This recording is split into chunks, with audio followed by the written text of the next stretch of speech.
Welcome to this module on community members in solid waste management. By now, you should be aware that keeping a solid waste service running is financially demanding and requires know-how and infrastructure.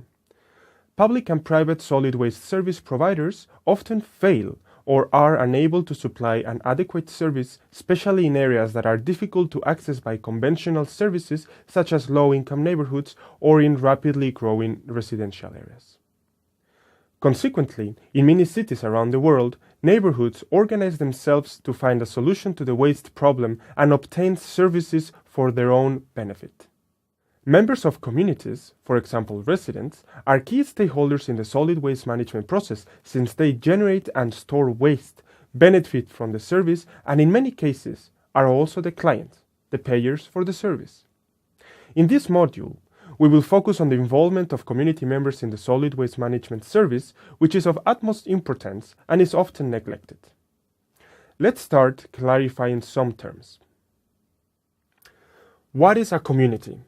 In this context, a community is a group of users of a service who live in the same area and have access to and use the same service. This could be households in a neighborhood, for instance. When these communities share social features, such as cultural and religious ideas, or have similar socioeconomic interests, the concept of community becomes even stronger. This often helps to stimulate participation of people. Community members can play different roles and present different levels of involvement. Let's see some examples. Community members can change their sanitation behavior, for instance, adapting to the collection timetables, keeping their house and immediate surroundings clean, or source separating. Problems arise when residents give low priority to solid waste management and have low willingness to cooperate. Often, residents had bad experiences with solid waste services and do not want to have any of these activities next to their homes. This is also called "not in my backyard." These issues have often been tackled organizing competitions at city, neighborhood, or household level, or providing discounts for those who participate in solid waste management. This was done in Sirdo recycling projects in Mexico, for instance, where vegetables were sold cheaper to those households separating organic waste. Community members can also contribute directly by paying the fees regularly, donating equipment, or contributing in labor. Concerning payments of fees, low ability to pay and low willingness to pay are common issues. The second one occurs especially when communities perceive that fees are unfair or that the waste service is unreliable or not satisfactory. Three possible solutions for this are paying the collectors based on their performance, to change the ways fees are collected, for instance, combining them with other utility bills, such as the water or the electricity bill, or to cross-subsidize. They can also participate in surveys and consultation organized by CBOs to talk about the needs and problems of the community regarding solid waste services.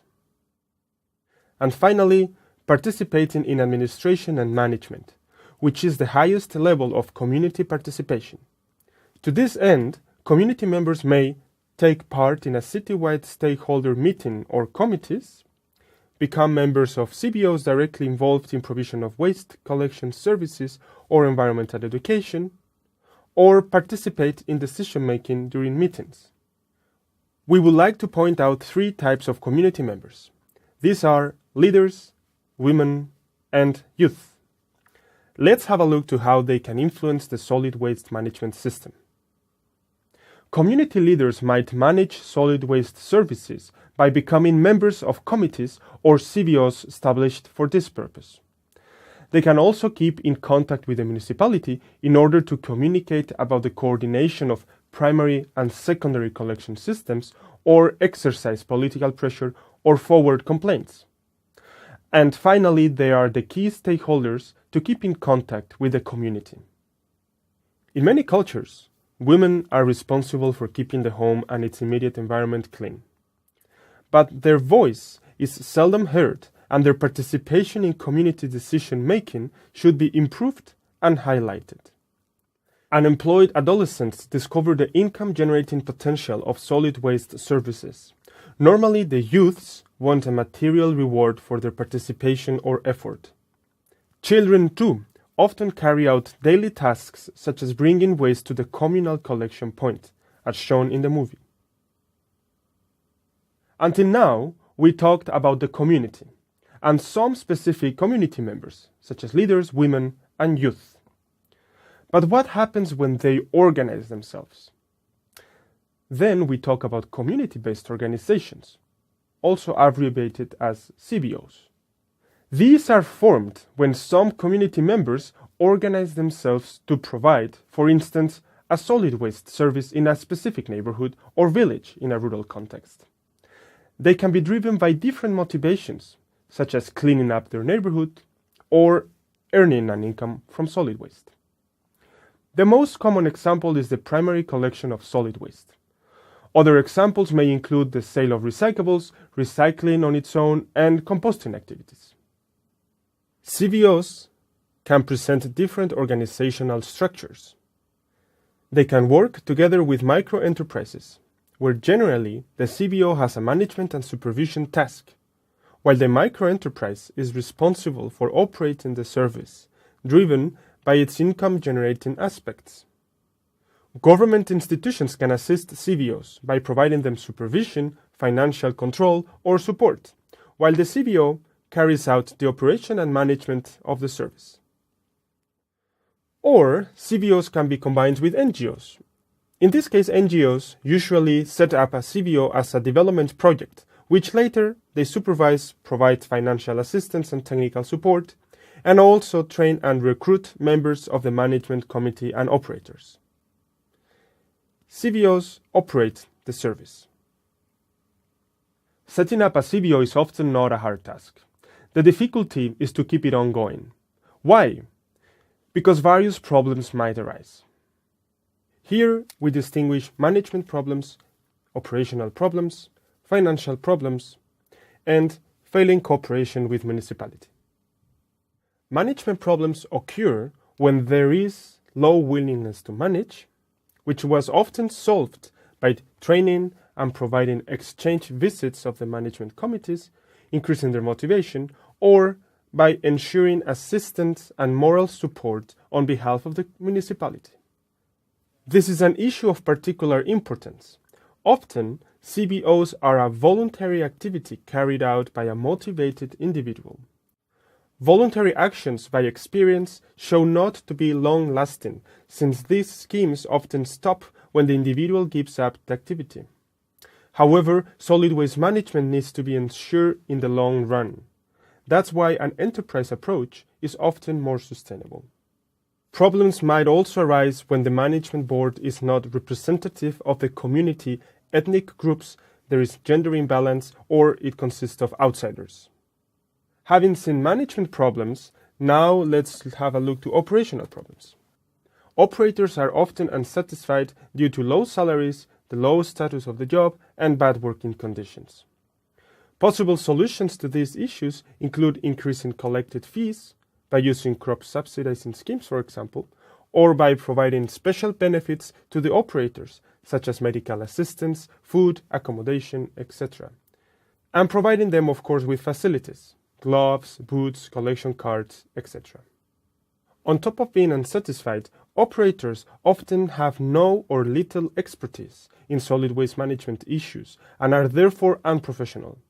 This can be solved by providing them with training. The previous two problems often lead to an unreliable service on behalf of operators. Involving them in decision-making appears to be an incentive for them to perform better. Also, paying them based on their performance improves the service. Other operational problems might arise from competition on behalf of the private and the public sector.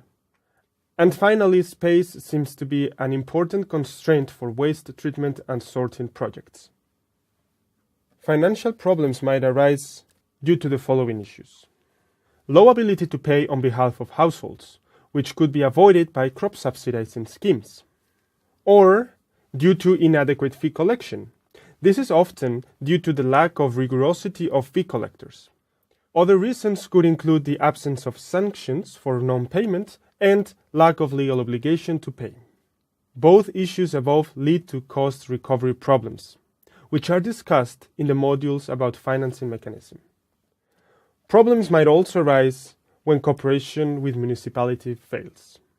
Many times it is difficult for big municipalities to connect and coordinate with hundreds of tiny CBOs. However, sometimes a municipality or solid waste agency can also obstruct CBOs in various ways, either directly by hampering the performance of community-based services. The bad coordination between primary and secondary collection is one of the most common examples. Or indirectly by refusing assistance to provide legal, financial, or promotional support. Why is community management desirable at all? Several benefits exist of having communities manage their solid waste service. First, it creates social cohesion and networks among residents. Second, it can trigger some peer social pressure to participate. Third, it facilitates cross-subsidies for those that cannot pay. For instance, in Karachi, Pakistan, widows that have very little income are exempted from payment but still got service from the CBOs. Fourth, it adapts the service to the local needs and conditions, and with the priorities and capacities of the men and women concerned.